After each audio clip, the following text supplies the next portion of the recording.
안녕하십니까. 이번엔 제26강 여러분들 좀 어렵다는 여러분들 책임에게 한번 들어가 보겠습니다. 자, 먼저 원가에게, 책임에게, 예산에게 여기에 해당돼서 여러분들 들어가 보겠습니다. 자, 관리에게, 원가, 책임에게입니다. 자, 한번 쭉 한번 이건 읽어보시는 게 좋을 것 같아요. 자, 1번 책임회계 제도의 의의, 책임회계 제도라고 나와 있죠.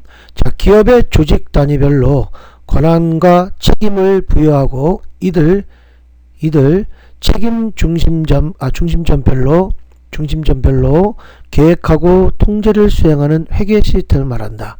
옆에 잠깐 읽어볼까요? 오른쪽에 나중에 한번 읽어볼게요. 그거는요. 자, 그러면 먼저 우리 책임회계는 전통적인 원가회계와 책임회계를 비교 분석을 좀 하셔야 될 것 같습니다. 주된 목적에 대해서는 전통적인 원가 계산에서는 제품 원가 계산, 재고자산의 평가 이런 것들을 가겠죠. 그리고 제품 원가 계산 같은 경우에는 개별 원가 계산, 종합 원가 계산, 표준 원가 계산 여러 가지가 있겠죠. 자, 그런데 이 책임회계는 원가를 통제하는 겁니다. 이것을 분권화시켜서 이것을 원가를 통제시키게 되는 거예요. 자, 이 분권화라고 하는 것을 오른쪽에 볼게요. 경영관리상의 사항 중에서 상식적인 사항은 가능한 한 각 담당자에게 위임하고 톱 매니저먼트는 예외적인 사항에 처리해서만 전념하는 것을 말한다. 자, 그래서 우리는 이 분권화는 이에 따라서 각 부분은 업무의 창의력을 발휘할 수 있으며 그 결과 사기가 진작되고 업무 결정에 신속하게 이루어진다는 것 장점을 갖고 있다. 이거를 분업화시킨다는 거나 마찬가지겠죠. 자, 그래서 거기 보시게 되면 원가, 전통적인 원가 계산의 원가의 분류는 기능별 분류로 하지만 책임회계는 통제 가능성에 따라 분류로 나눠진다는 얘기입니다. 자, 그래서 우리가 기능별 분류에서는 제조원가와 판매비의 관리비, 다시 말해서 제조원가는 매출원가에 포함시키는 거고 이 판매비의 관리는 비제조원가라는 얘기죠. 손익계산서에 들어가는 게 원가 분류를 하는 거죠. 자, 그 다음에 책임회계는 통제 가능성에 따라 분류해서 통제 가능 원가와 통제 불능 원가로 우리가 이런 것을 통제할 수 있는 원가인가 통제 가능한 원가인가 불능 원가인가를 구별해야 되겠죠.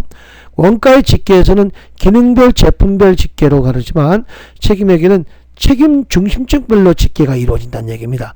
이거는 공정별로 우리가 하겠지만 전통적인 것은 이 책임회계는 그 책임을 부여하기 때문에 책임 중심증별로 집계가 이렇게 해서 원가를 집계한다는 얘기입니다. 두 번째, 왜 분권화를 하는가 이렇게 나와 있죠. 자, 분권화의 효익에 대해서는 첫 번째, 정보의 전문화, 그 다음에 시기 적절한 대응, 최고 경영자의 시간 절약, 네 번째, 하부 경영자의 훈련, 그 다음에 다섯 번째, 하부 경영자에 대한 동기부여가 되겠죠. 자, 이렇게 해서 여러분들이 이루어지게 되는 겁니다. 자, 세 번째, 분권화의 문제점이 되겠죠. 문제점거. 첫 번째, 목표 일치성의 문제. 사업부의 경영자의 목표와 기업의 전체의 목표가 불일치되어 준최적화를 문제가 발생할 수 있다. 자, 그래서 성과를 측정한다는 것의 자체가 그 피평가적인 평가자의 행위에 영향을 미치는 현상이다. 이렇게 나왔습니다. 자, 그래서 여러분들 보시면 세 번째, 경제적 성과보다는 성과 측정치 자체가 하나의 목적이 될 수 있다는 얘기입니다. 그러니까 말하자면 여러 사람들이 분업화가 되어버렸기 때문에 목표의 일치성에 문제점이 발생하는 얘기고, 두 번째, 외부 효과의 문제. 한 사업부 행위가 그 사업뿐만 아니라 다른 사업부에도 성과에도 영향을 미칠 수 있기 때문에 한 사람을 만나서 모든 걸 끝나는 게 아니고 여러 사람을 만나서 그 문제를 해결해야 되기 때문에 그런 외부 효과의 문제가 발생한다는 얘기죠. 예를 들어서 이전 가격의 결정에 이전 시점의 문제, 그 다음에 이전되는 재화나 용역의 질의 문제, 이런 것이 되겠죠. 자, 그래서 특정 사업부의 성과 평가 시 관련된 다른 사업부나 기업 전체의 성과를 반영하는 요소를 포함시킬 수 있다라고 나와 있습니다. 그렇죠? 세 번째, 표준 및 예산 설정에 필요한 정보 획득의 문제.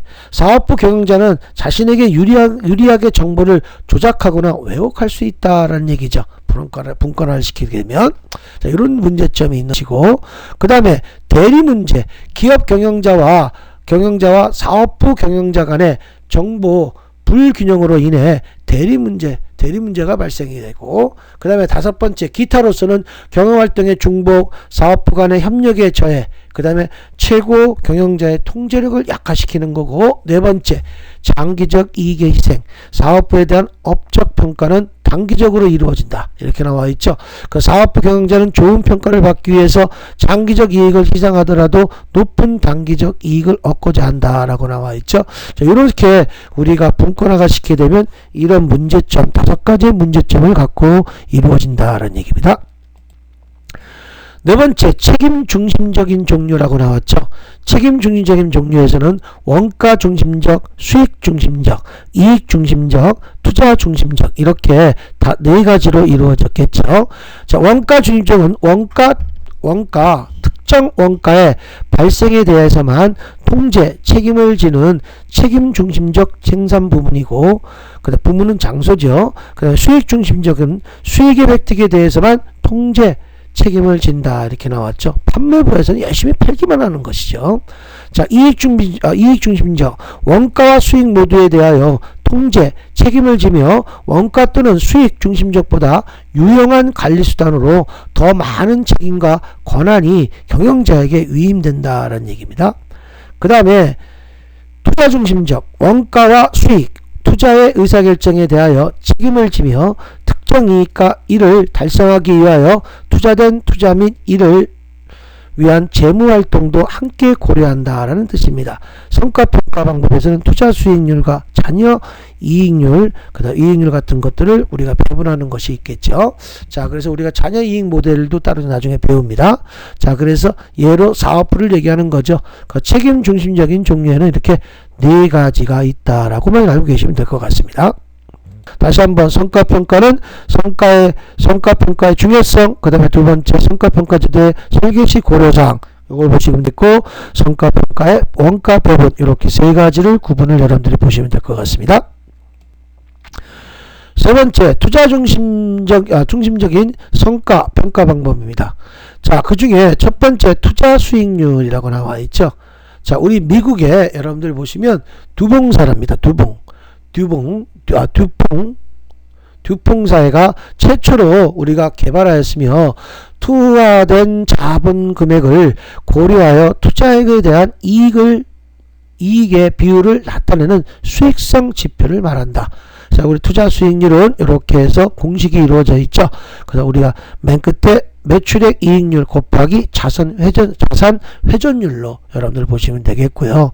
자, 그래서 여러분들은 원래 영업이익에 나누기 투자 중심적인 영업자산, 이거로 다시 말해서 영업이익 나누기 매출액을 얘기하는 거죠. 그 매출액이 제일 중요합니다. 영업이익 나누기 매출액, 이렇게 해서 가시면 될 것 같습니다. 자, 거기에 첫 번째 투자 수익률을 높이는 방법, 첫 번째 영업이익의 증가는 원가를 절감시키고, 두 번째 매출의 증가, 이렇게 나와 있고요. 그 다음에 투자 수익률의 비율이므로 규모가 다른 투자 중심적인 비교하는데 유용하다. 세 번째, 투자 수익률의 문제점이라고 나와 있죠. 준최적화, 잔여 이익법의 출현이라고 나와 있어요. 그건 뒤에서 한번 나올 겁니다. 그래서 위험 요소의 무시, 그 다음에 세 번째, 투자 중심적인 사업 내용에 상이한 경우 투자 중심적인 상호 비교가 어렵다, 이렇게 나왔어요. 이거보다는 여러분들 투자 수익률에 대해서는 영업이익 나누기 매출액만 알고 계시면 되겠고, 옆에 거를 잠깐 한번 읽어보겠습니다. 투자 수익률이라는 가장 널리 사용되는 경영성과 특정 기준 중에 하나로서 기업의 순이익을 투자액으로 나누어 구한다, 이렇게 나왔죠. 자, 그래서 아까 영업이익 나누기 매출액으로 한다라는 얘기예요. 그래서 만약에 우리가 여기 보시면 매출액, 여기 나온 것은 우리가 영업이익 나온 거, 영업의 매출액 곱하기 매출액 나누기 투자 중심적인 영업자산이라고 나왔잖아요. 이런 식으로 해서 나오는 건데, 요거는 문제를 한번 풀어보실 때 아시면 되겠고요. 자, 원래 미국의 화학회사 듀퐁사에서 사업의 업적을 평가하고 관리하기 위해 사용되어 투자 수익을 분석이라는 내부 통제 기법을 개발되었다. 이 분석은 투자 수익률이 경영성과와 종합 족도가 된다는 관점에서 투자 수익률을 결정하는 요인을 수익성과 회전율을 분해한 다음 각 결정 요인의 세부사항에 대한 관리를 통하여 궁극적으로 회사의 경영성과를 계획, 통제하는 것을 목적으로 한다.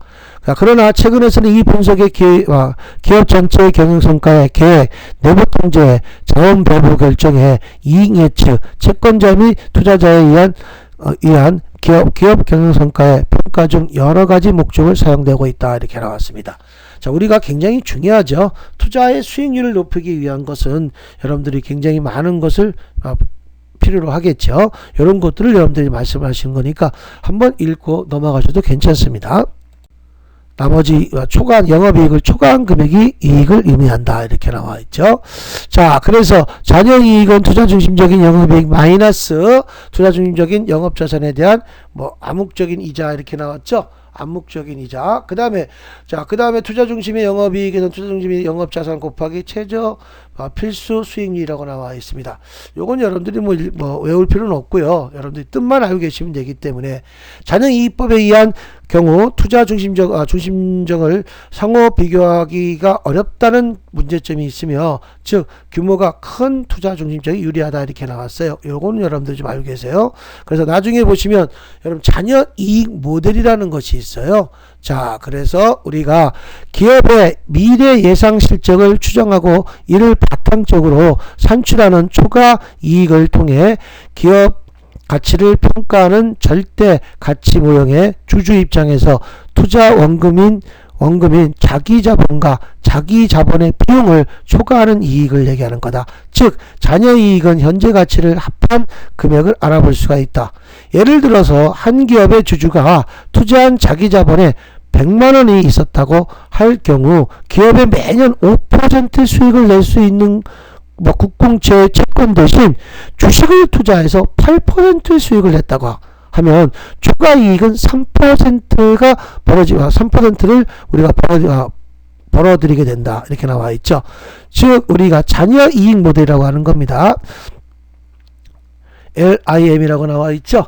잔여이익 모델은 기업의 향후 벌어들이는 수익을 추가이익으로 현재 가치로 환산해서 목표 주가를 나타낸다. 그래서 우리 잔여이익 모델에서는 시장 상황과 무관하게 기업의 본질적인 가치를 분석할 수 있는 반면에 나머지 PEL, 그 다음에 PBL 등의 상대 평가 모형은 시장 상황의 변화에 따라서 목표 주가가 바뀌게 된다. 이렇게 나와 있죠.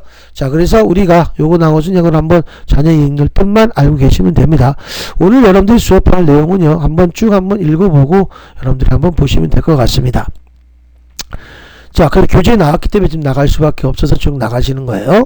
자, 관리계의 기능. 관리계의 기능은 크게 계획과 통제 두 가지로 분류한다. 자, 이 중 계획 기능이란 결국 조직의 목표를 달성하기 위한 예산의 수립 과정을 의미하는 것이다. 이렇게 나왔습니다. 즉 계획 과정은 다음 세 가지 단계로 구성되어 있다. 첫 번째, 조직 목표의 설정. 두 번째, 부분 계획의 작성. 세 번째, 예산 수립. 이렇게 나와 있죠. 자, 그래서 여기 보시게 되면 여러분들 조직 목표의 설정이라고 나왔습니다. 최고 경영자층에 의하여 조직의 전반적인 목표가 설정되고 설정된 목표가 부문 관리자들에게 하달된다. 그 다음에 여러분들 계획과정의 두 번째, 부문계획의 작성.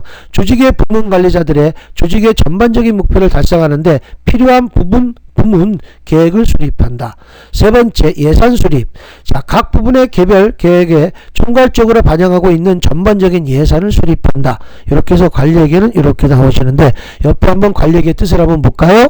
관리회계는 기업회계의 한 분야로 경영자가 경영관리 활동에 도움을 주는 것을 목적으로 하는 내부 보고 회계를 가리킨다. 외부가 아닙니다. 이는 기업의 경영자가 경영계획에 특정 의사결정을 하는데 도움을 주는 의사결정 회계와 경영관리를 위한 업적관리회계 두 가지로 대변할 수 있다. 이렇게 나와 있습니다. 자, 이렇게 해서 여러분들 관리회계라는 것은 내부 통제에서 이루어진다는 겁니다. 자, 두 번째 종합예산이라고 나와 있죠. 자, 종합예산 첫 번째 예산의 의의와 기능이라고 나왔죠. 예산이란 조직의 사업계획을 숫자로 통하여 공식적으로 표현하는 것을 말할 수 있다. 어느 회사건 예산을 우리가 측정 안 할 수가 없겠죠. 예산 관리를 해야 되기 때문에. 이와 같이 예산의 수립 과정은 상당히 복잡하지만 원가 효익의 측면에서 우리가 예산의 수립은 다음과 같은 기능을 가지고 있다. 장점을 가지고 있다라는 얘기입니다. 자, 그래서 우리 첫 번째 여러분들 종합예산 거 오른쪽 한번 보겠습니다. 자, 종합예산 보통 예산위원회에 의하여 측정되고 부분 예산을 통합하여 사업의 전체에 포괄하는 하나의 예산을 작성하는 것을 말한다. 각 부분에 작성하는 부분 예산만을 조정, 통합하여 종합예산으로 편성하는데 이 단계에서는 부분 예산의 상호간의 조정 및 전시적인 목표와 부문 목표의 조정에 중시한다. 이렇게 나왔습니다. 중시된다. 이렇게 나왔죠. 예산 수립의 기능은 계획 기능, 그 다음에 조정 기능, 의사 전달 기능, 업적 평가 기능 네 가지가 있습니다. 그 중에 계획 기능이란 예산이란 조직의 부문 계획을 반영하고 있기 때문에 예산의 수립은 부문 관리자들의 좀 더 능률적이고 효율적인 방법으로 그들의 부문 계획을 수행할 수 있도록 인도하는 역할을 한다. 또한 두 번째 조정 기능이란 조직의 목표를 달성하기 위해서는 경영자의 필연적으로 생산, 판매, 재무 등을 기능을 조정하여야 한다. 예산의 수립은 이러한 과정에서 조직의 부문관리들의 상호 의견을 교환하여 조직 목표를 가장 효율적으로 달성할 수 있는 방법을 모색하도록 유도하는 기능을 갖는다. 따라서 각 부문의 계획 또는 조직, 기능 간의 이해 차이나 목표의 대립을 해소시킬 수 있다라고 나와 있습니다. 그 다음에 또 세 번째 의사 전달의 기능. 예산의 수립은 개별 부문 관리자들에게 다른 부문 관리자들의 의도하고 있는 바를 전달하는 기능을 가질 뿐만 아니라 동시에 그들의 부문 계획을 달성을 위하여 이용 가능한 자원에 어떠한 것이 있는가 하는 것을 검토할 수 있게 해준다. 또한 예산의 수립이 확정되었다는 그 자체가 기업 내 자원의 배분에 관한 권한뿐만 아니라 부문 목표를 달성하는데 필요한 독립적인 행동까지도 취할 수 있는 권한을 부문 관리들에게 부여하는 기능을 갖는다. 네 번째 업적 평가 기능. 예산이란 부문 관리자들의 기대를 수치로 표현하는 것이니만큼 실제로 활동 결과와 이를 비교함으로써 부문 관리자의 업적을 평가할 수 있는 기초 자료가 되는 셈이다. 업적 평가를 합리적으로 수행하기 위해서는 실제치와 비교할 수 있는 기대치를 설정할 필요가 있는데 이와 같은 기대치에 해당하는 실제적인 자료가 바로 예산이다 라는 얘기입니다. 그러니까 우리가 모든 회사는 예산 관리를 제대로 못하면 회사 운영하는데 굉장히 어려움이 있겠죠. 자, 예산의 종류. 첫 번째 종합예산이라고 나와 있습니다. 자, 우리 종합예산과 자본예산이 있는데 종합예산이라고 하는 것은 이익예산을 타는 것과 똑같습니다. 자, 특정 기간 동안의 조직의 모든 활동을 포함하는 포괄적인 예산이다. 추정재무제표라고도 하는데 예산재무제표는 계획에 따라서 우리가 기업의 활동에 수행된다는 특정 기간 동안 기업의 기업의 재무제표가 어떻게 될 것인가를 보여주는 것이다. 그러니까 예산재무제표는 예산재무상태표와 예산손익계산서, 예산연금흐름표, 예산자본변동표 이런 것들이 포함된다라는 얘기죠. 두 번째, 자본예산이라고 하는 것은 건물과 설비 재산의 같은 자본예산의 취득에 대한 예산을 말하며 재무예산이란 주식의 발행이나 사채 발행과 같은 재무자원에 어떻게 조달할 것인가에 대한 예산이다 라는 얘기입니다. 자본의 흐름이라는 얘기죠. 이것은. 세 번째, 종합예산의 편성. 종합예산의 편성 과정은 통상적으로 예산재무제표, 즉 예산손익계산서와 예산재무상태표, 예산현금흐름표 등을 작성하는 것을 완성된다. 종합예산을 편성하기 위해서는 먼저 판매 예측이 이루어져야 하는데, 판매 예측이란, 여기 시험 문제 잘 나옵니다. 판매 예측이란 미래에 판매될 것으로 예상되는 수요량을 예측하는 것을 말한다. 자, 그래서 다시 한번 종합예산을 편성하기 위해서는 제일 먼저 판매 예측이 이루어져야 하는데, 판매 예측이란 미래에 판매될 것을 예상되는 수요량을 예측하는 것을 말한다. 이러한 판매 예측은 모든 예산의 기초가 되는 동시에 종합예산의 출발점이 된다. 그러므로 판매 예측을 잘못하면 그것을 바탕으로 작성되는 그 이후의 모든 예산은 회사가 미래에 수행하게 될 활동에 대한 합리적인 지표가 되지 못한다라는 얘기입니다. 그러니까 판매 예측을 여러분들이 잘 하셔야 되겠죠. 자, 종합예산 편성의 일반적 절차라고 나왔죠. 옆에 보시면 오른쪽 연두색 벽에 종합예산의 편성 1번부터 9번까지 나왔죠. 첫 번째 여기 나온 것처럼 판매예산, 두 번째 제조예산, 그 다음에 세 번째는 직접 재료비 플러스 직접 노후비 플러스 제조간접비를 다 더한 것이 우리가 제조원가 계산이겠죠. 그래서 제조원가 계산이라고 3번으로 묶어놓은 것이고, 네 번째가 기말재고자산의 예산. 말하자면 다 팔았으면 기말재고자산이 예산이 되겠고, 그 다음에 매출원가가 되겠죠. 5번에. 그래서 우리 다섯 번째 매출원가, 여기 나왔지만 매출원가 계산이 되겠다는 얘기죠. 다시 한번 판매예산, 재고자산예산, 그 다음에 요 3번에 3, 4, 5번을 합쳐서 우리가 제조원가 계산이라고 하는 거고, 따로 기말재고예산이 따로 왼쪽에 여기 있는 거 있죠. 요것이 여러분들 네 번째. 그 다음에 다섯 번째가 매출원가 계산, 얼마큼 팔았는가를 하고, 그 다음에 우리가 편성이 판매비와 관리비, 비제조원가 계산이겠죠.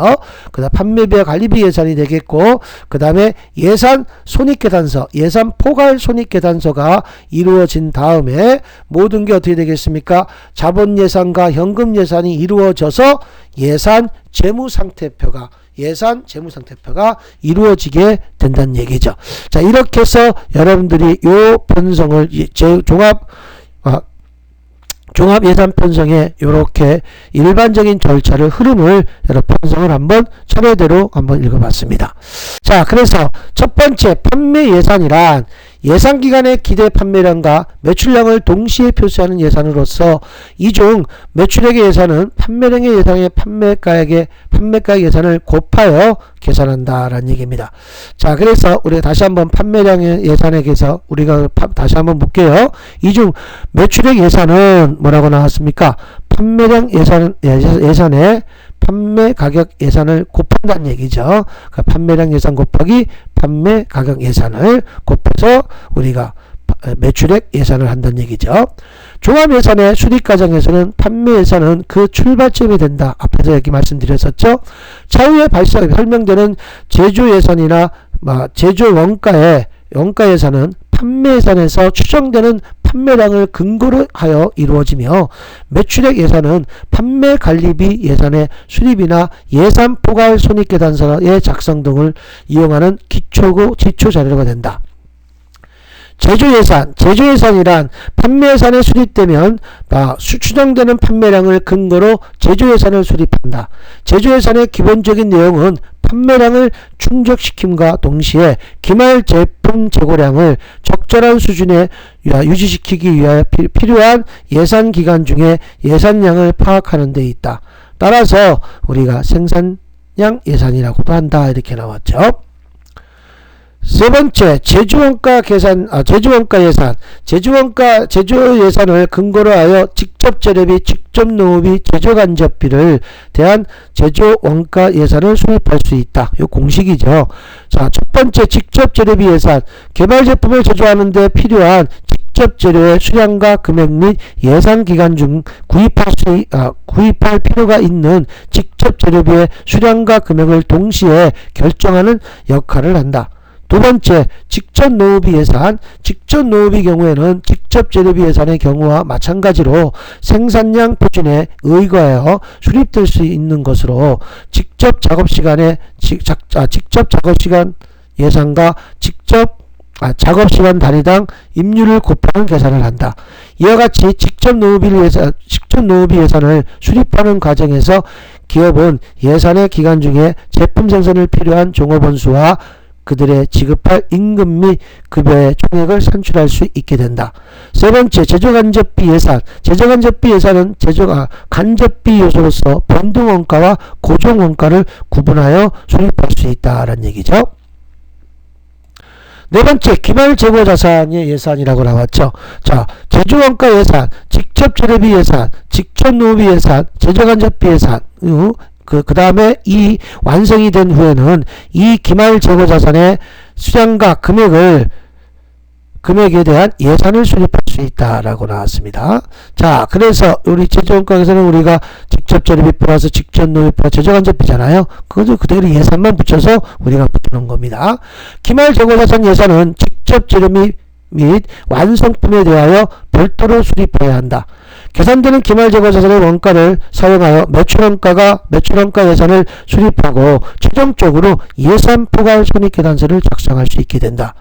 다섯 번째, 매출원가 계산. 제조원가 예산과 기말재고자산의 예산을 근거로 하여 매출원가 예산을 수립하였는데 이는 직접 재료비 예산과 직접 노후비 예산과 제조간접비 예산, 기말재고자산 예산의 네 가지로 구성되는 셈이다. 이렇게 나와 있죠.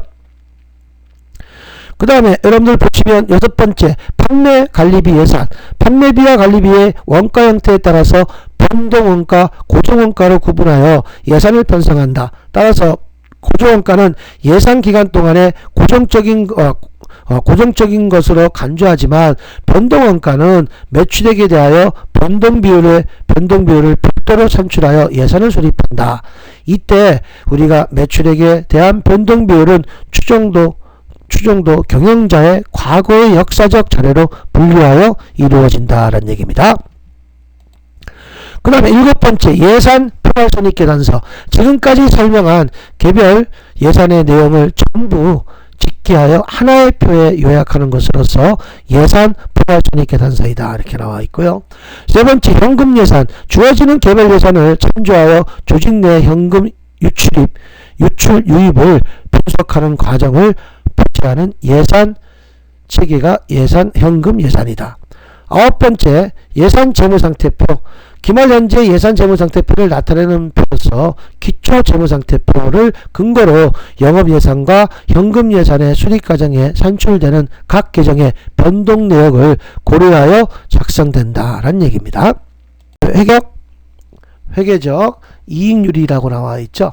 자, 그래서 이걸 한번 여러분들이 한 번씩 읽어보시고, 그 다음에 내부 할인 모형에서는 외부 수익률법과 순현재 가치법이라고 나와 있죠. 자, 그래서 우리 비할인 모형에 대해서 회수기간법은 회수기간에 의하여 투자안을 평가하는 기법이다. 이렇게 나와 있고요. 그 다음에 우리가 회수기간은 활동 결과는 얻은 순현금 유입액으로 최초 투자액을 회수할 때 걸리는 기간을 회수기간이라고 얘기합니다. 그 다음 회계적 이익률이라고 나왔죠. 회계적 이익률법. 회계기간법에 무시하고 있는 수익성을 평가하는 데 사용되는 기법으로서 회계적 이익률에 의하여 투자안을 평가하는 기법이다. 할인 모형의 내부 수익률법과 순현재 가치법이라고 나와 있죠. 자, 한번 읽어보겠습니다. 내부 수익률법. 투자액에 얻게 되는 순현금 유입액의 현재 가치를 최초의 투자액과 같게끔 할인해주는 할인율로서 외부에서 투자 자금을 차입한다고 가정하는 경우 손실을 보지 않고 부담할 수 있는 최고의 이자율이란 성격을 가지고 있다. 그 다음에 순현재 가치법. 투자안의 현재 가치 계산 과정에서 할인율이란 형태의 결정 기준을 내포하고 있다. 즉 투자안의 안에 순현재 가치의 투자 안에서 얻게 되는 순현금 유입액을 주어지는 할인율로 할인한 현가의 합계액에서 최초의 투자액을 차감하여 얻어진다라고 나와 있죠. 이것은 여러분들 한번 읽어보시고 넘어가셔도 좋습니다. 마찬가지로 그것도 한번 읽어보시면 될 것 같습니다. 세 번째, 자본예산의 수행과정, 투자안의 물세, 그 다음에 우리가 투자안의 미래 현금 흐름 추정, 그 다음에 투자안의 경제성 분석, 그 다음에 투자 후에 투자안의 재평가, 이렇게 되겠죠. 네 번째, 현금 흐름의 추정의 기본 원칙. 현금 흐름은 추정할 때는 유의할 사항의 기본 원칙이라고 나왔죠. 6가지 현금 흐름을 기준으로 한다. 두 번째, 세후 현금 흐름을 기준으로 한다. 세 번째, 증분 기준으로 추정한다. 증분 수익의 수익과 증분 비용의 우리가 증가분을 얘기하는 거예요. 우리가 구하고 증분 수익의 증분 비용을 차감하여 계산되는 증분이익으로서 의사결정을 결정하는 방법이다. 자, 방법으로 그 각 대안 간의 차이가 없는 항목인 비관련 수익과 비관련 원가는 고려하지 않는다. 증분이란 증가되는 금액을 말한다. 네 번째, 금융비용은 제외된다. 이자 비용과 의자 비용과 배당은 기업 입장에 명백한 현금 유출이나 자본 조달의 결과 발생하는 이자 비용과 배당은 현금 흐름을 할인하는 과정에서 할인율에 반영된다. 이렇게 나왔고, 다섯 번째, 감가상각비 현금 유출입은 아니다. 그 다음에 6번, 인플레이션 물가 상승의 일관성 있게 고려한다 라고 나와 있습니다. 다섯 번째, 현금 흐름의 추정. 투자안에 우리가 내용 연수 동안의 현금이라고 나왔죠. 현금 흐름을 추정해야 하는데 현금 흐름이 나타나는 시점에 현재 가치에 영향을 미치므로 시점별로 현금 흐름을 추정해야 된다. 현금 흐름은 기간의 흐름을 따라 투자 시점, 투자 기간 중 우리 투자 종료 시점으로서 우리가 구분하여 추정하는 것을 효율적이다. 이렇게 나왔습니다. 자, 형성평가 문제 들어갈게요. 1번, 종합원가 계산과 관련된 종합 설명 중 가장 옳지 않은 것은 한번 읽어보십시오.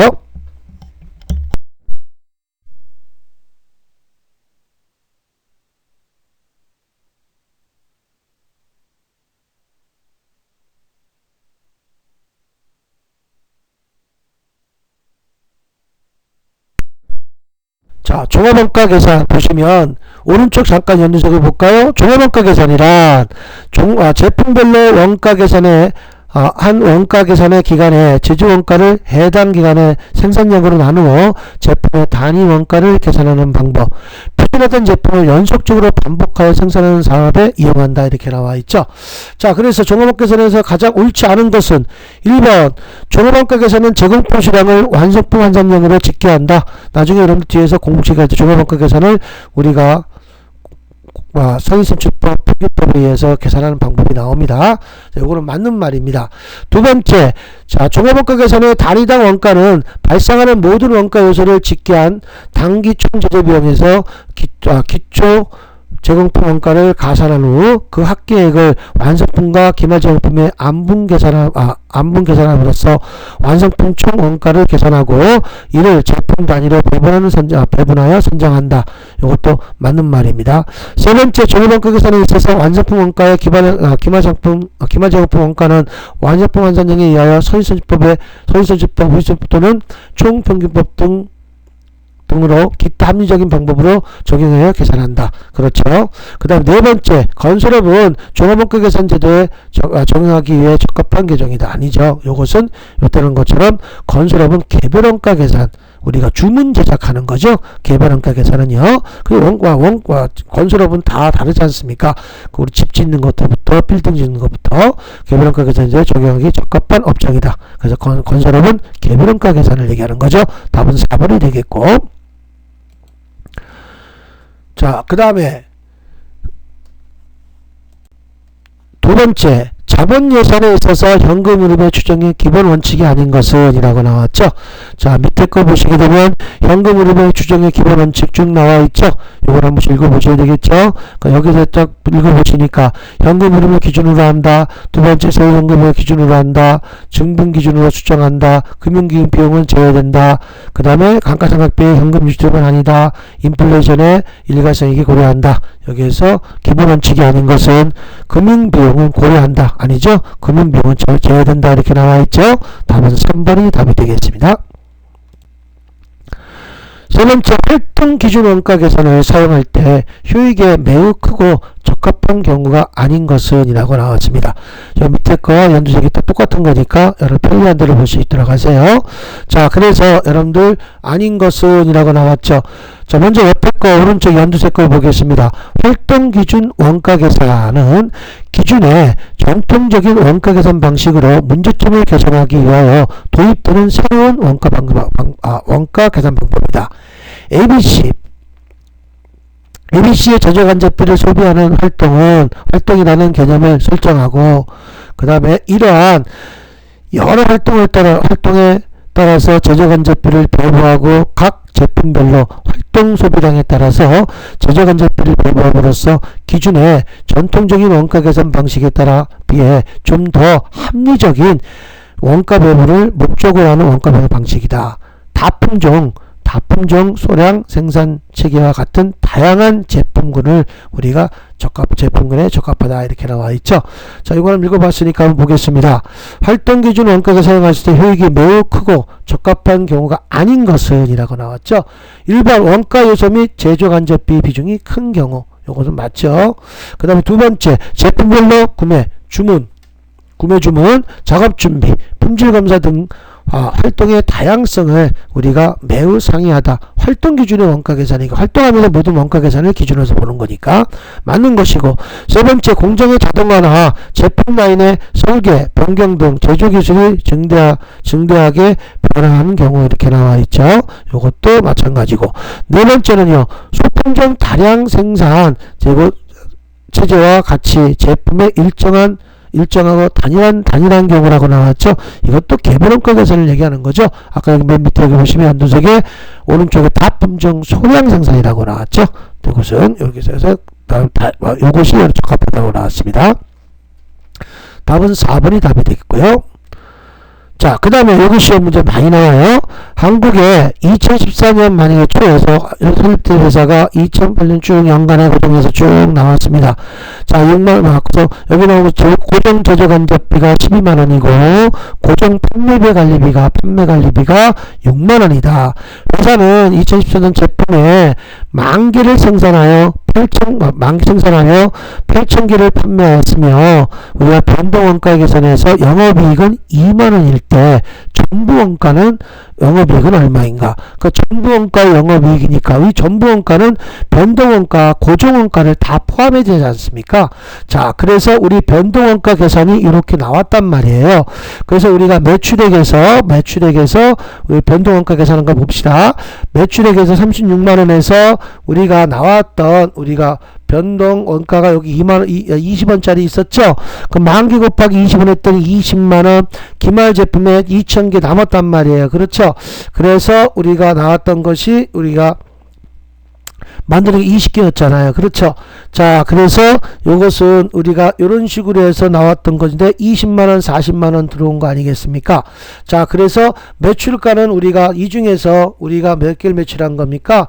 12,000개 중에서 우리가 나왔던 것이 단기 제품 제조원 거니까 8,000개잖아요.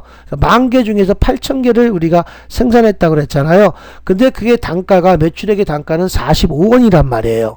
그러면 우리가 8,000개 곱하기 45원 하니까 36만원짜리를 팔았단 말이죠. 자, 그러면 우리가 원가는 아까 얼마 있었어요? 단기 제품 원가 만원에 20개 해서 20만원에서 우리가 기말 재고액이 2,000개 그러니까 남았잖아요.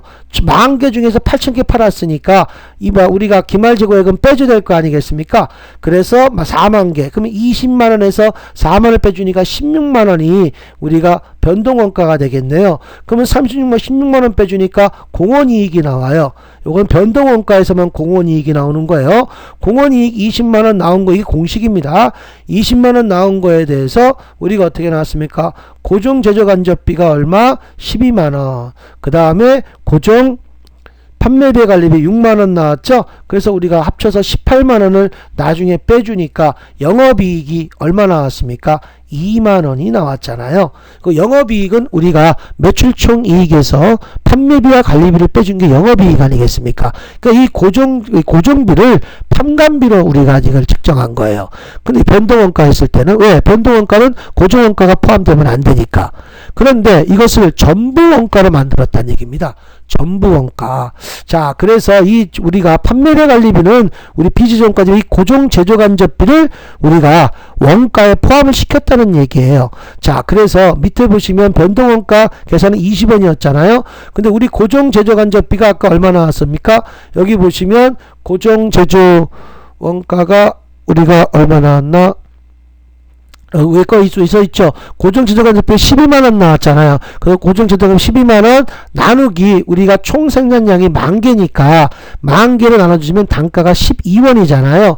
그래서 변동원가는 20원이었으니까 우리가 전부 고정제조간접비까지 원가를 포함시키면 32원이 되잖아요. 그 빨간 표시된 거 32원으로 계산을 다시 해야 된다는 얘기죠. 자, 그래서 우리가 매출액이 전부원가 36만원은 그대로 똑같고요. 그 다음에 우리 10,000개 중에서 8,000개가 나갔는데 2,000개가 32원씩 계산이 돼야 된다는 얘기죠. 자, 그래서 우리가 32만원에서 기말제품 우리가 얼마 나왔습니까? 2,000개 곱하기 64,000개가 남았잖아요. 그럼 빼줘서 256,000원이네요. 그럼 매출 총 이익이 얼마가 나왔다는 얘기입니까? 104,000원이 나왔다는 얘기죠. 그렇죠?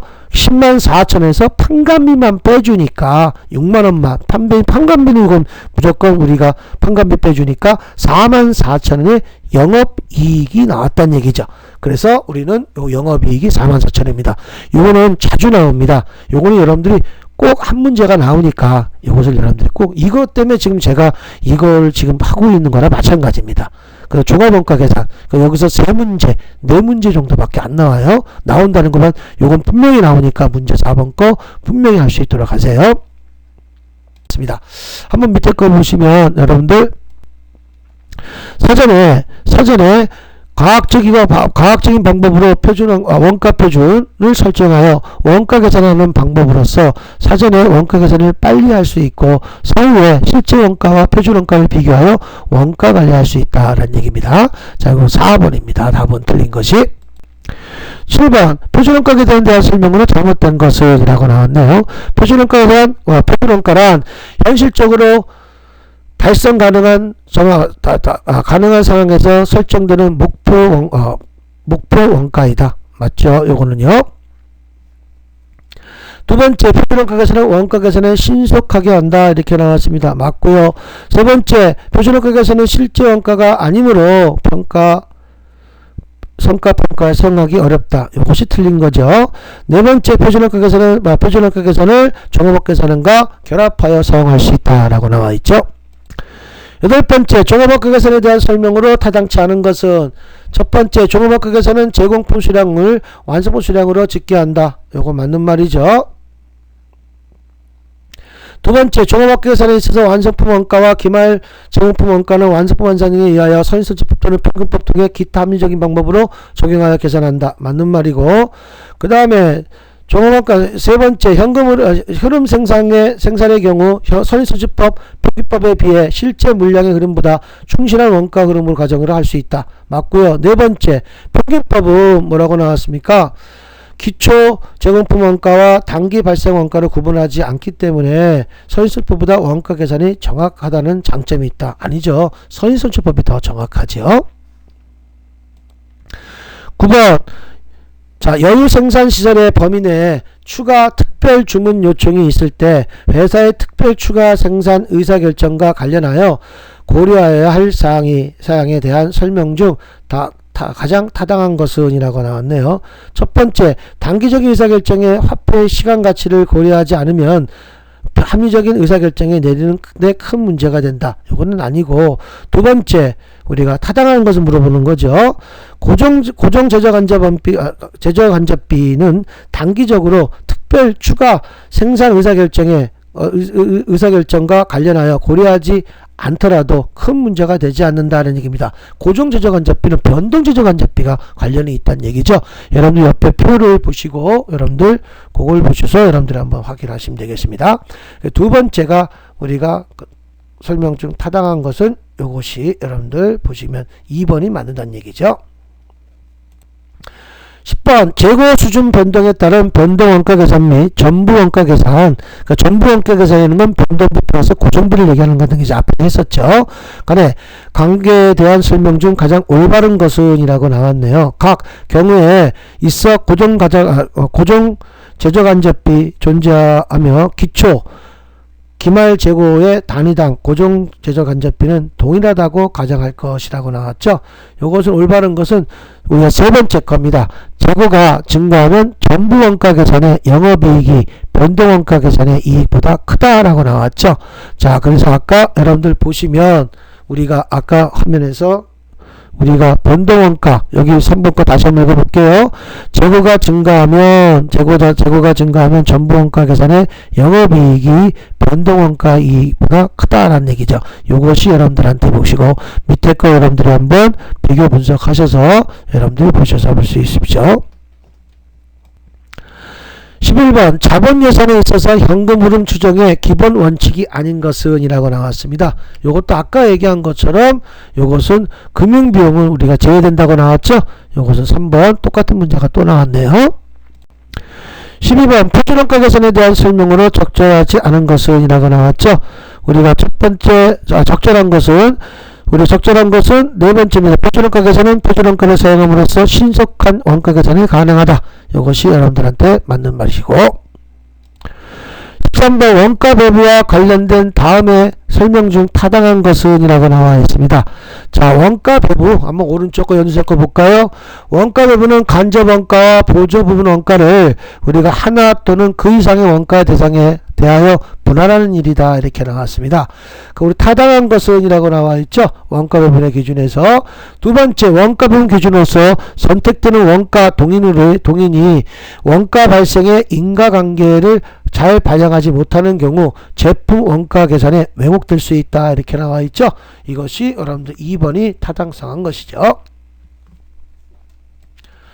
14번 변동원가 계산 및 전부원가 계산 방법에 대한 설명 중 가장 올바르지 않은 것은 이라고 나왔네요. 1번 전부원가 계산은 기간손익의 재고 수준의 변동에 영향을 받는다. 맞고요. 두 번째 변동원가 계산은 기업회계 기준상 인정되지 않는 방법이다. 그럼 맞고요. 세 번째 전부원가 계산은 단기적인 계획과 통제 유용한 방법이다 이렇게 나왔죠. 요것은 변동원가 계산은 단기적으로 요거는 이제 말한 3번은 변동원가 계산을 얘기하는 거죠. 우리가 변동원가 계산은 단기적인 계획과 통제 유용한 방법이다 이렇게 나온 것이 맞는 것이죠. 여기 틀린 거죠. 3번이. 4번 변동원가 계산은 원가 형태에 따라 분류가 필요한 방법이다. 맞죠? 15번 CVP 분석, 원가, 조업도 이익 분석이라고 하는 거죠. 자, 시에 관련되는 설명 중 가장 올바르지 않은 것은 이라고 나와 있습니다. 자, 여기 보시면 우리가 올바르지 않은 것은 첫 번째, 우리가 공원이익이란 제품에서 변동비를 차감한 이익을 매출액 중 고정비를 회수하고 이익을 획득하는데 공헌하는 이익과 금액을 의미한다. 아까 공원이익 봤었죠. 맞고요. 두 번째 거, 손익분기점이란 우리가 여기 뭐라고 했습니까? 수익과 비용을 일치하여 이익이 0이 되는 판매량 또는 매출액을 의미한다. 맞죠? 손익분기점이라는 것은. 자, 그 다음에 세 번째 거 영업 에버리지란 변동비가 지뢰의 작용을 함으로써 매출액의 변화율보다 영업이익이 변화율이 확대되는 효과를 말한다 이렇게 나와 있죠. 자, 밑에 거 한번 보시게 되면 영업 에버리지란 매출액의 변화에 대한 영업이익의 변화의 정도를 측정하는 자료이다 라는 얘기죠. 이거는 3번이 우리가 올바르지 않은 것이고, 네 번째 CVP 분석 시 분석 기간은 화폐의 시간 가치가 중요하지 않을 정도의 단기간이라 가정한다 이렇게 나왔습니다. 이런 것들 얘기해 주시는 거고요. 16번 종합원가 계산의 방법으로 완성품 환산량에 기준하여 일정 기간 동안 발생한 총원가를 완성품과 기말제공품에 배분하는 방법으로서 서울세법과 평균법에 있다. 이에 대한 설명으로 타당한 것은, 뒤에서 한번 계산을 하겠지만 한번 읽고 넘어가겠습니다. 타당하다는 것은 3번 평균법은 기초제공품의 제조가 단기 이전에 착수하였음에도 불구하고 단기에 착수한 것으로 가정한다. 그러니까 평균법은 저번 연도에 만들어지건 올해 만들어졌건 아니면 저번 때에 만들어졌건 당월에 만들어졌던 합쳐서 우리가 단기에 착수한 것으로 가정한다 라는 뜻입니다. 그것이 여러분들한테는 올바른 설명이라고 볼 수 있는 거죠. 17번 생산시설의 여유 생산시설의 범위 내 추가 특별 주문 요청이 증가하고 있을 때 회사의 특별 추가 생산 의사결정과 관련하여 고려해야 할 사항에 대한 설명 중 가장 올바른 것은 이라고 나왔습니다. 이것은 두 번째 거 그냥 한번 읽고 마세요. 두 번째 거 고정 제조간접비는 단기적으로 특별 추가 생산 의사결정과 관련하여 고려하지 않더라도 큰 문제점이 되지 않는다고 나왔죠. 그러니까 고정비는 큰 문제점이 되지 않는다라는 얘기입니다. 아까 동일한 문제죠. 이것도. 18번 다음 예산에 대한 설명으로 올바른 것은, 예산이란이라고 나왔네요. 올바른 것은 여기 또 시간 관계상 네 번째 거 올바른 것은 여기 나온 것도 밑에 한번 읽어보세요. 자, 네 번째 거 종합예산 편성은 판매 예측으로부터 시작된다. 꼭 우리가 종합예산은 아까 말씀드렸지만 판매 예측이 되지 않으면 그 다음부터 할 수가 없다는 얘기죠. 자, 그렇게 해서 여러분들 보시면 되겠고, 여러분들 보시면 밑에 보시면 1번 걸 보겠습니다. 정답 거를. 예산이란 일정 기간 동안에 특정한 목표를 달성하기 위하여 자원을 어떻게 취득할 것이며 또한 취득하는 자원을 어떻게 사용할 것인가에 대한 구체적인 계획을 공식적으로 계량한 것이다 이렇게 나온 것이고, 두 번째 종합예산의 특정 기간에 동안의 조직 전체를 대상으로 설정하는 예산이다. 부분별이 아니란 얘기죠. 그 다음에 세 번째 종합예산이 아니고 자본예산의 가장 큰 특징은, 이건 자본예산을 얘기하는 거예요. 특징은 우리가 나온 고정자산과 같이 거액의 투자가 필요한 경우 이에 대한 장기적인 현금 흐름을 구하여 이에 투자하는 여부를 선택하는 데 큰 의의가 있다 라고 나와 있죠. 이것은 종합예산을 얘기하는 거 아니고 자본예산을 얘기한다는 얘기죠. 19번 원가 계산 방법에 대한 설명 중 가장 올바르지 않은 것은 이라고 나왔습니다. 여기선 첫 번째 개별원가 계산은 동일 종류의 다른 종류의 제품을 연속하여 반복적으로 생산하는 생산 형태에 적용하는 원가 계산이다. 이건 종합원가 계산을 얘기하는 거죠. 그 다음에 이건 틀린 것이고, 그 다음에 두 번째 변동원가 계산 방식은 단기적인 계획과 통제에 유용한 방법이다. 맞고요. 세 번째 활동기준 원가 계산에서는 우리가 고객 서비스에 이르기까지 경영 기능의 전반에 우리가 만들어지는 우리가 뭡니까? 원가서부터 고객 서비스, 우리가 제품을 만들어서 제품에서 고객 서비스까지 이르기까지 경영 기능 전반에 걸친 원가 계산 및 뭐라고 나왔습니까? 통제에 유용한 정보를 제공해 줄 수 있다. 그 다음에 변동원가 계산은 고정제조간접비는 기간비용으로 처리한다. 이렇게 나왔죠. 그러니까 변동원가 계산은 고정비는 제외하고 만약 전부 원가는 고정제조간접비까지 포함시킨다는 얘기죠. 20번 다음 중 원가 조업도 이익분석 CVP 분석이라고 하죠. 우리가 고려되는 기본 가정으로 올바른 것은 이라고 나왔습니다. 자, 옆에 보신 것처럼 CVP 분석의 기본 과정 쭉 나와 있죠. 여기서 한 문제가 또 나옵니다. 이걸 여러분들이 한번 많이 읽어보셔야 될 겁니다. 자, 그래서 한번 보시면 첫 번째 모든 원가의 고정원가와 변동원가를 명확히 구분할 수 있다. 고정원가의 관련 범위에서 일정하다. 그 다음에 한 종류의 제품만을 생산 판매한다. 제품에 세금이 존재하지 않는다. 그 다음에 제약 요소가 존재하지 않는다. 존재하지 않는다. 그 다음에 총변동원가는 조업도가 증감함에 따라서 비례적으로 증가한다. 총변동원가는 조업도의 생산량의 증감에 따라서 비례적으로 증가한다는 것이고, 제품의 단위당 판매 가격은 판매량과 관계없이 일정하다. 우리가 그건 똑같고, 그 다음에 직접 원가 계산에 이용하거나 재고자산의 수준에 변동하지 않는 전부 원가를 이용한다. 그 다음에 9번째, 판매량, 가격, 원가 관련된 정보가 확실하다. 10번째, 재고량은 불변이다. 즉 생산량과 판매량이 일치하는 가정이다. 그 다음에 여러분들 보시면 11번, 분석기간의 확보시간 가치가 중요하지 않을 정도로 단기간이다. 이렇게 나와있죠. 단기적인 것이다. 요 장기가 아니란 얘기입니다. 자, 그러면 올바른 것은 여기서는 어디에 해당되겠습니까? 우리 원가에 영향을 미치는 요인은 조업도뿐이다. 이렇게 나왔죠. 이 조업도가 생산량을 얘기하는 거죠. 21번, 다음 가로 안의 의사결정의 관련 성격에 따라서 원가 분류의 개념이라고 나왔죠. 이것은 이것이 기회비용이라고 하는 겁니다.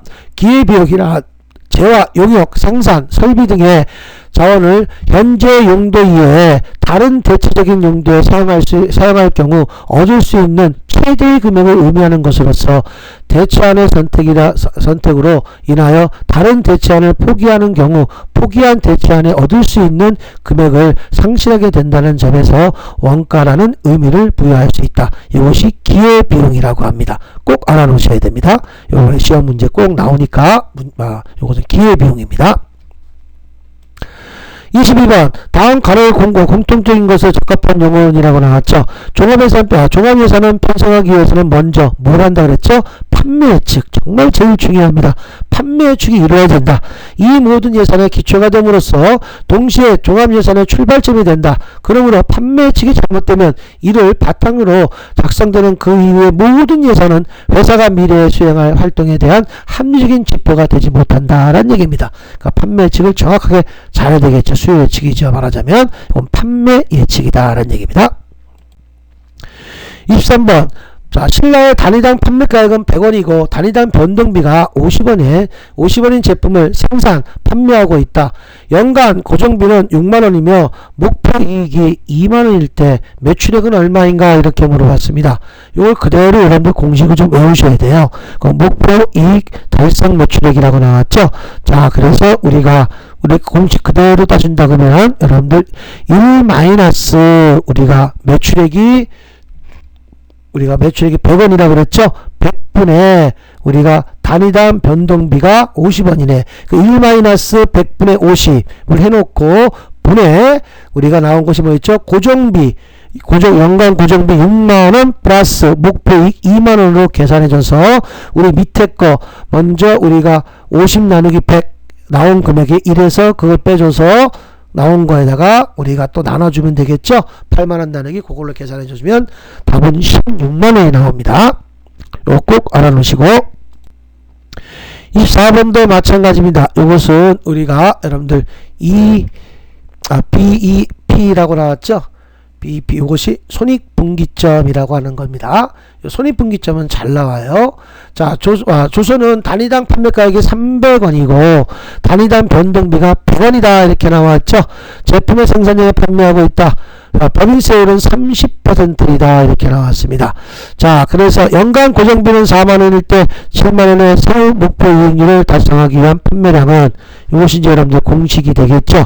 자, 그 손익분기점의 매출 수량의 공식이 그대로 단위당 매출액이 아까 얼마 나왔습니까? 300원 마이너스 단위당 변동비가 100원이죠. 그러면 200원 분의 이렇게 나왔죠. 그 다음에 고정비가 얼마? 4만원 플러스 1 마이너스 법인세율이 30%니까 0.3 분의 어디가 나왔습니까? 이것이 세후 목표이익 7만원으로 계산해줘야 손익분기점의 판매량은 700개가 된다는 거. 이 공식을 좀 알아놓으세요. 이 시험 보기 좀 전날에 좀 해주시면 좋을 것 같아요. 25번 다음 가로 안에 들어갈 개념이라고 나왔죠. 자, 이것은 우리가 옆에 나온 것처럼 영업이익, 공원이익 나누기 영업이익의 이것은 영업 에버리지입니다. 이거 여러분들 꼭 알아놓으시기 바랍니다. 공식 자주 나와요. 이것도요. 26번 20번 서울은 단위당 변동비가 400원인 제품을 생산 판매하고 있다. 연간 우리 고정비가 50만원이고 손익분기점 판매량은 500개이면 단위당 판매가격은 얼마인가? 요것이 여러분들도 보시면 그대로 요것도 우리가 손익분기점의 매출 수량에 요렇게 간단히 나올 수 있습니다. 간단히 나오는 게 여러분들 더 많이 나와요. 아까 앞에 거보다. 자, 그럼 요것을 여러분들 더 중요시하게 되겠습니다. 단위당 매출액 얼마입니까? 우리 단위당 매출액이 안 나왔죠? X분의 단위당 변동비가 얼마 나왔습니까? 400원이 나왔네요.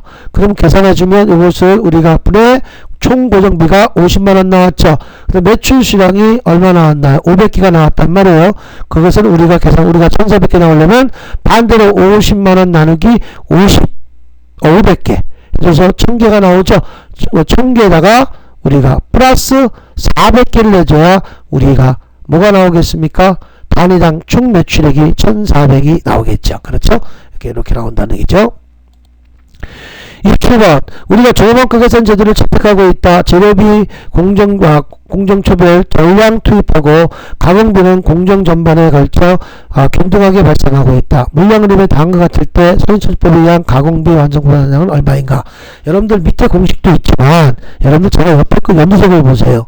항상 종합원가 계산은 재료비나 가공비나 항상 평균법부터 하셔야 됩니다. 평균법은 완성품 수량 플러스 기말 제공품 수량이야. 가공비도 완성품 플러스 기말 제공품 수량인데 기말 제공품 수량에다가 곱하기 완성도, 그러니까 기초 제공품과 기말 제공품의 곱하기 완성도를 곱해준 건 가공비, 안 한 건 재료비의 공식은 똑같은데, 그래서 우리가 밑에 공식이 나왔죠. 그래서 내가 원래는 우리가 완 마이너스 쭈어 플러스 말인데 여기 밑에 하얀 것처럼 나온 것처럼 우리 완성품 수량은 마이너스 기초 제공품 그 다음에 마이너스 기말 제공품 플러스 해주는 건데, 여러분들 공식 그렇게 외우지 마시고 평균법 완성품 수량 플러스 기말 제공품까지 똑같아. 다 똑같은데 기초 제공품을 빼주면 선수치법, 안 빼주면 평균법, 이렇게 외우시면 된다는 얘기입니다. 공식은 다시 한번 종합원가 계산에서 평균법은 완성품 수량 플러스 기말 제공품 수량만을 곱한 거 더한 것이 요것이 평균법인데, 거기다가 기초 제공품 수량을 빼주면 선수치법, 안 빼주면 평균법이라는 얘기입니다. 그거만 여러분들이 공식하시고, 재료비는 프로테지가 없고 가공비는 완성도 프로테지도 우리가 기말 제공품, 기초 제공품에다가 곱해서 계산해주면 답이 나온다는 얘기죠. 자, 그래서 이것도 보시면 우리 말 그대로 공식대로 외운다면 우리가 완성품 수량이 몇 개입니까? 완성품 수량 15,000개. 15,000개 나왔죠? 그 다음에 플러스 기말 제공품부터 하세요. 기초부터 하지 마시고 기말 제공품 6,000개 플러스 우리 가공비니까 곱하기 25%죠? 6,000개 곱하기 25%. 그 다음에 마이너스 기초 제공품 우리가 1000개 곱하기 75%죠. 그래서 우리가 15,000개 플러스 6,000에서 25% 주니까 1,500개가 되겠네요. 그러면 평균법의 가공비는 16,500개가 되겠죠. 16,500개고 거기다가 750개 16,500개에서 750개 빼주니까 선수치법은 15,750개가 되겠네요. 이것도 마찬가지입니다. 28번 것도 이거 선수치법이죠. 마찬가지로 완성품 수량 3,000개 플러스 그다음 기말 거부터 2,000개 플러스 50개 해주니까 1,000개가 나오겠죠. 그러면 4,000개는 평균법의 가공비가 되겠고요. 여기 선수법이니까 우리가 4,000개에다가 몇 개 250개를 기초제공품 1,000개 곱하기 25% 250개 나오죠. 250개 빼주니까 3,750개가 답이 되겠죠. 29번 우리 백두는 단위당 판매 가격이 얼마? 우리가 300개이고 단위당 변동비가 100원 제품의 생산에 판매하고 있다. 연간 고정비가 4만원일 때 5만원 목표이익률을 계산할 때 판매량은 이렇게 나왔죠. 요 공식을 좀 배우시라는 얘기입니다. 목표이익률에 요게 달성 판매량은요, 여러분들 우리 단위당 매출액이 얼마 나왔다고 그랬죠? 300원 마이너스 판매 변동비 100원 빼주면 200원 분의 그대로 연간 고정비 4만원 플러스 5만원 계산해주니까 9만원 나누기 200원 해주니까 450개가 되겠네요. 자, 이것도 마찬가지로 또 아까 또 똑같은 문제가 되겠죠. 시정은 2점씩 쭉 나왔습니다. 나온 것인데 여기 나온 것처럼 전부 원가에 의해서 영업이익을 계산하면 얼마나가 나왔잖아요. 그렇죠. 이 변동원가 그대로 나온 게 나왔단 말이에요. 자, 변동원가는 56원이야. 그런데 우리가 전부 원가는 고정비까지 들어간다 그랬죠. 우리 고정비가 얼마 나왔습니까? 조정 제조간접비 5만원 나누기 몇 개 되겠습니까? 우리가 2,500개 생산한 거잖아요. 2,500개는 그대로 똑같으니까 5,000개 나누기 2,520원이 더 플러스 해야 되겠네. 그러면 여기 56원은 변동원가는 56원이지만 전부 원가는 76원이 되겠죠. 그래서 우리가 매출액은 동일하니까 19만 6천원에서 우리가 똑같이 변동원가에서는 19만 6천원에서 56원을 계산해서 우리가 2,500개 중에서 1,000개가 나왔고 1,500개가 남았다는 뜻 아니겠습니까? 그래서 우리가 여기 보시면 나온 것이 19만 6천원에다가 나온 것이니까 14만원에서 84,000원 빼주니까 56,000원만 빼줘서 공원이익이 나오겠네요. 14만원에서 고정제조간접비 우리가 5만원을 빼주니까 영업이익이 9만원 나왔겠네요. 하지만 여기 계산 전부원가는 고정비까지 우리가 원가에 포함시켜야 되기 때문에 19만 6천원에다가 단가가 56원이 아니고 76원을 받겠단 말이에요. 그래서 수량은 똑같으니까 그대로 계산해줘서 19만원에서 14,000원이면 7만 6천원만 빼주면 매출 총 이익이 나오겠네요. 그렇죠? 그래서 12만원이 나와고 그 매출 총 이익에서 판관비가 없으니까 그대로 영업이익이 나온 것이 나오겠죠. 그래서 12만원이 답이 되겠죠. 이런 식으로 해서 이루어지게 된 겁니다. 자, 다음 시간에는 법인세 기본 개념서부터 한번 들어가겠습니다. 고생 많이 했습니다. 여기에서 수업에서는요, 여러분들이 좀 나올 만한 것들만 뒤에서 문제풀이에서만 여러분들이 공부하시면 될 것 같습니다. 고생들 많이 했습니다. 감사합니다.